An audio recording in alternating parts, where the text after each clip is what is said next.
I often talk about the worst streamers on the internet. Nuisance streamers like Johnny Somali, who is now in a South Korean prison, and Batali, who's in a Philippine jail for his online pranks. But one person who everyone hates just as much, but is unfortunately roaming free, is the walking hemorrhoid, Jack Doherty. The last time I spoke about Jack Doherty, he was crashing out because his girlfriend broke up with him and called the police on him. You got her out of my house. She's sorry. She lives here. Who gave you? She did. She doesn't own this house. And now that same ex-girlfriend, McKinley, did a two-part, 4-hour podcast talking about her relationship with Jack. $300,000 he stole from me. And the thing she has to say is bone-chilling. He was emotionally manipulative. I remember him coming up to my face, sticking his finger in my face this close and saying, "You fucking stupid fucking whore." He had no concern for his girlfriend's well-being. Flipped an entire golf cart on top of me on purpose. He would constantly body shame her. He even had an Adderall abuse problem, and he got McKinley addicted. That was when Adderall became a major problem for him. It wasn't just, let me just take my one. He would have 30 milligram Adderall pills and popping multiple at a time. I have a problem. I'm going to rehab, okay? And those are just some of the things that she talks about in the first hour of the very first podcast. Just look at some of the comments saying that this sounds like a human trafficking story, because that is basically what happened here. And he's been doing this in plain sight. It's a long video and you should listen to the whole thing if you want to. I'm going to leave the links in the description, but I'm going to summarize some of the things that stood out to me. For 2 whole years, it was not living. I was surviving him, So it starts off with McKinley talking about how she just moved to Las Vegas and she didn't really have any friends, she didn't know anybody, but she met some people in LA, and through those people, that's how she met Jack Doherty. Hey, my friends from Florida are in LA and they were wondering if you would like to film a video, a social media video. At the time, I didn't know who Jack was. I didn't know who any of them were. But I took that as an opportunity. I was like, you know what, I'll film a little video, sounds fun. I ended up going to the house that they were staying in the hills, and they were very inviting. So she becomes friends with a group of people who are visiting LA from Florida, and she makes some videos with them, not knowing what their job really entails. This is a group of people, they're from Florida, and they're having so much fun, as friends. They film videos together. That's their way of making their income. Until, I realized that the way they did make their money was through OnlyFans. And that was something that I didn't judge them for. I was, aware that they were doing that, but that was something I knew that I didn't want to do for myself. After about a month, she realizes that this is kind of her new core friend group. These are people that she can hang out with, people who she trusts. There was nothing going on between her and Jack at the time, but Jack seemed like a cool guy, even though we know what we know now. He didn't seem like that at the beginning. A lot of people ask, why, if he was toxic in the beginning, why was I with him? But he wasn't. He was amazing. And I want people to know that, I didn't put myself in a toxic situation, but he was so different in the beginning. And I know, what people see of him online, it's obviously negative and all this stuff, but that wasn't who I fell for. It was not that. It was a protector. It was a provider. It was someone that had respect for me and, just made sure I was okay, and opening the car door for me, taking me out to dinner, very respectful. Showing you a world of opportunities too. Absolutely. And I also, on top of that, knew everyone's passionate about the same thing. So it couldn't get better. Then Jack Doherty starts getting a little more interested in McKinley. He starts telling her to fly out to Florida where he lives and buying her tickets, but only one-way tickets. A little controlling. He bought my ticket.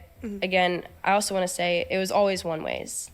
It was always a one-way ticket. It was never a return flight back. So I would just, it was up in the air. For the most part, it just seemed like it was a lot of fun. McKinley was having a great time. Jack Doherty was renting yachts. He was hosting parties. And not only that, Jack was constantly being nice towards McKinley, even though she saw some red flags. Why I kept giving him chance after chance, even though I was kind of seeing things that bothered me. She kind of ignored them because she was getting intrigued by the lifestyle that they were living out there. Most of the reason why I stayed and why I kept coming back and why I kept giving him chance after chance was because he was providing an illusion that he cared for me and that he was a genuine caring person that, wanted the best for me. And He was also providing me a life that I had never had seen before. Some of the interesting things that McKinley starts talking about is how Jack Doherty used to constantly abuse Adderall. He wasn't prescribed Adderall for ADHD. He would buy it off of people. I genuinely at some point was like, oh, it's just like he's just prescribed Adderall and he takes Adderall. Right, he buys it, and he's actually not prescribed even anymore, but that it became a problem with him, especially with the drinking. But he would take it in ways that you shouldn't take it, like popping 2 at once. And you would have that, that feeling of just like bouncing off the walls. That's why he was, so blackout drunk when he would drink. It was that on top of the alcohol, mixing that. It was horrible. The way that Jack Doherty makes money is because he manages a bunch of OnlyFans creators and he takes most of their money. I've talked about this before. I interviewed one of his ex-employees that explained this to me. Of course, he takes 100%, he gives him salary. And others like, all of these women living in Jack Doherty's house, Jack takes 100% of their revenue. And he used me just how he's gonna use her. McKinley even speaks about this exact same thing. A lot of people don't know this, but his main income is OnlyFans. I didn't know that meeting him in the beginning. And it seems like Jack Doherty kept trying to pressure McKinley into making an OnlyFans even though she didn't want to. He would ask other people to bring it up to her. Because Jack had never brought up OnlyFans to me, so it was like, Because he made everyone else do it. very awkward. Yeah, he made everyone else do it. So it seems like all the flying McKinley out to Florida, taking her on yachts, having her party all the time, it was one of his tactics to get her to sign under his label on OnlyFans. And that's something else that his ex-employee has explained. He gets people drunk, gets them to sign an OnlyFans contract, and then he'll take most of your money. And all that didn't work out. He starts dangling another carrot in front of McKinley's face. He says, if you want us to be exclusive, you need to work for me. You are going to be very well off. They were like, this is going to be the biggest success ever. And Jack was telling me, he was like, you're going to be, my main girl. Like, we can post together. We can finally act like boyfriend and girlfriend. We can start doing things together. And like, it's not reasonable for you to be in my life if you're not involved in my life. And I understood that at the time. Now, if that was said to me, it would be a lot different. I think we changed so much. When I was 20, I'm not the same person as I was when I was 20. See, you're starting to see all the manipulation tactics that Jack Doherty has constantly used.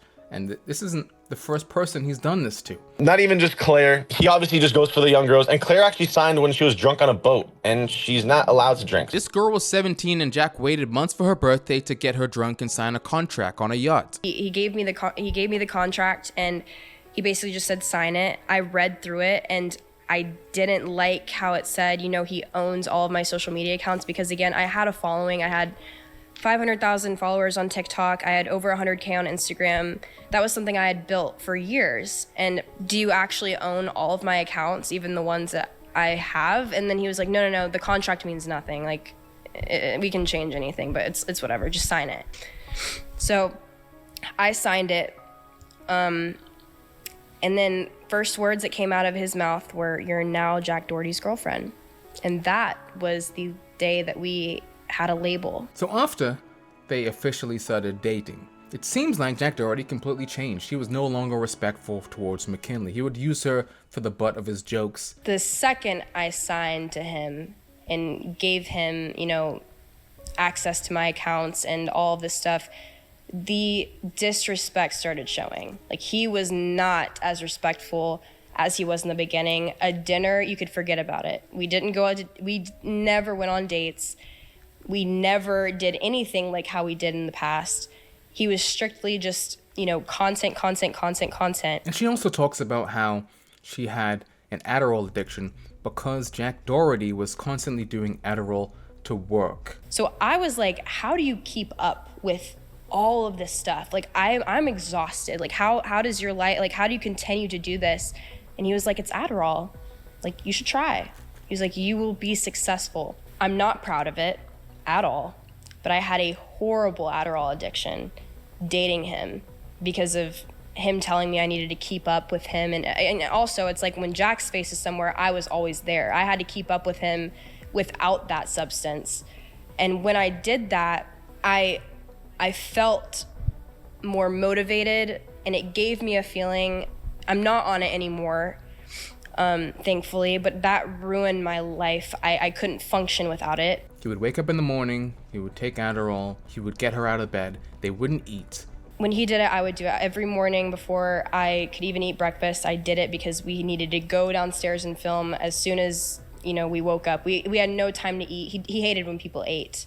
He would get mad at people when we were eating and saying we were wasting time and we needed to focus on content and we're taking too long to eat. So I went through a very long period with just not eating and just waking up and taking Adderall.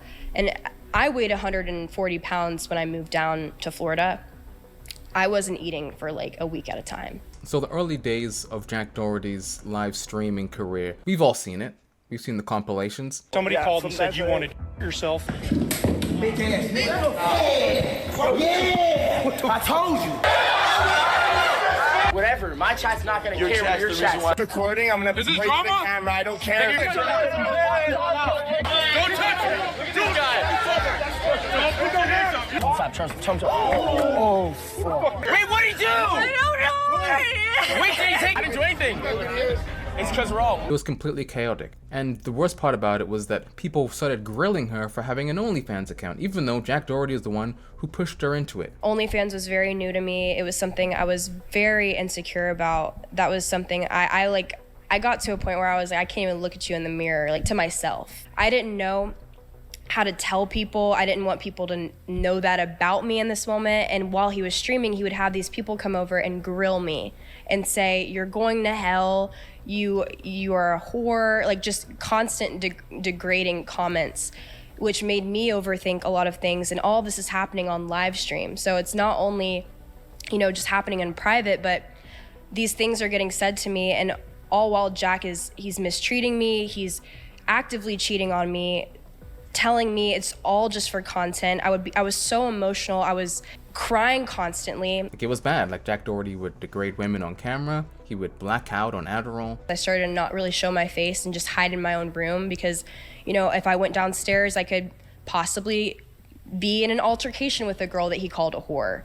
Or, he would degrade women, and then what do the women do? They look at the girl he's dating and they're like, why are you letting him talk to me this way? I also want to take into account him being on Adderall was his excuse, because he would tell me he would black out. He'd be like, I was on so much Adderall that I don't even know what I said. I don't even remember what I said. I'm just trying to entertain my stream. Like, why can't you understand that? That was when Adderall became a major, major problem for him. It wasn't just, let me just take my one. He would have 30 milligram Adderall pills and popping multiple at a time. He would stay up for 24 hours, 36 hours, continuing his streaming like every single day. Even if he would stop, it would maybe just be to sleep and then waking up and redoing it all over again. Like, remember that clip with Jack Doherty flipping the golf cart? Like, I talked about this a while ago. It was extremely dangerous.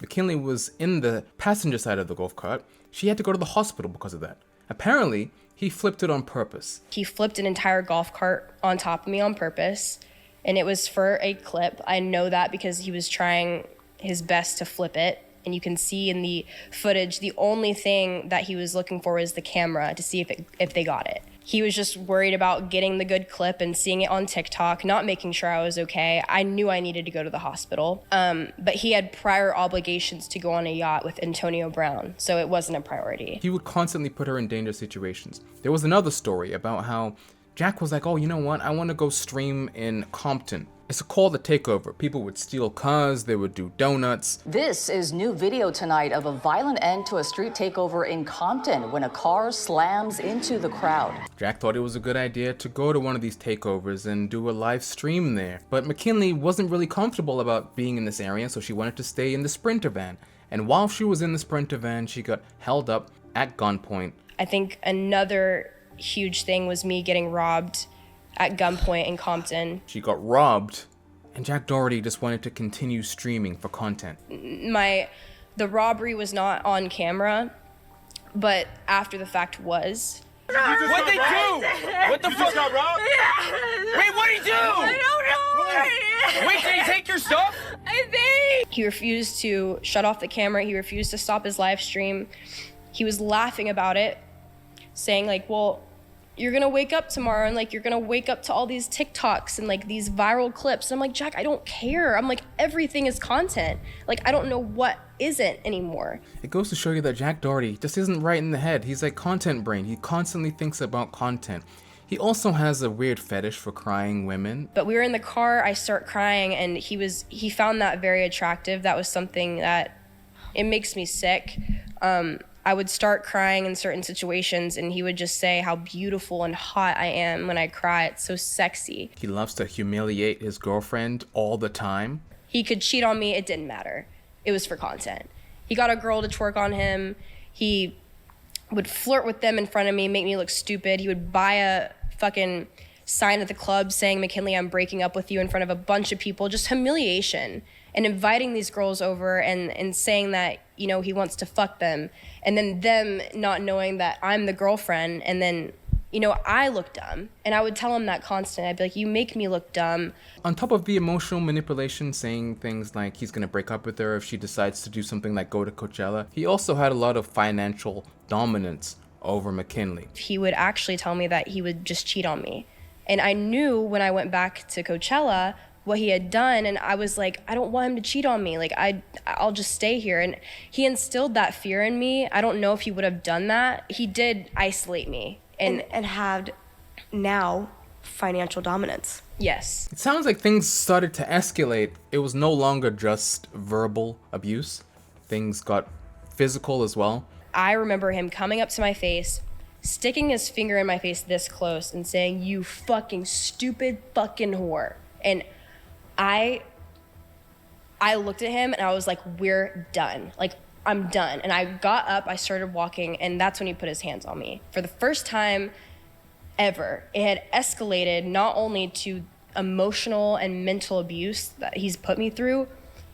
He was grabbing onto me, not letting me leave the room. He grabbed me by my arms, he sat me down on the bed, made me sit on his lap. I was trying to get away from him. I was like, get away from me. Like, you just said this to me. You change like this. It's scary. It was scary as fuck. There's a part where she talks about how she found out she was pregnant, and Jack Doherty knew she was pregnant, and he was doing things like blowing weed in her face. As soon as we get into the car, he sparks up a blunt, and I'm sitting right next to him, and he's blowing smoke into my face, like weed smoke. And I looked at him, and I couldn't say anything in a car full of people, but I looked at him and I was like, are you fucking kidding me? Like, here I am, your pregnant girlfriend, and you think it's funny to blow smoke into my face. But like I said before, how his main income is OnlyFans. McKinley talks about that. She even talks about how they had a joint bank account, and he took all of her money. A lot of people don't know this, but his main income is OnlyFans. I didn't know that meeting him in the beginning. I felt like, you know, I knew he did social media. I didn't know he made a lot of money from OnlyFans. But of course, when I'm, you know, involved in it and I'm making the money and I am seeing how much I am making and how much he was taking. At one point, she wanted to buy a new car, and he didn't think it was a good idea to buy a car. He didn't think buying a car was a good purchase. And he took $300,000 out of her account to put towards buying a house. The day I was buying my car, I went into that bank account, which was where I was gonna use that money to buy my car, and I looked at it and it was all gone. And I was like, what? Like, I was so confused. Thank goodness I had money in my other accounts because I was making YouTube money, so I was able to wire the money for the car. He took that money from me and put it into the house. And how much? I want to say $300,000 he stole from me. The rest of this podcast kind of leads up to their breakup when McKinley called the police. You called the cops on me in my own fucking house. I can't believe I dated that bitch for the past 2 years, bro. She talks about how she changed the passwords to all of her accounts so Jack couldn't get in. And she even releases the body cam footage of that day. Yes, you wouldn't answer me. You called the cops before you fucking talked to your boyfriend? Are you kidding me?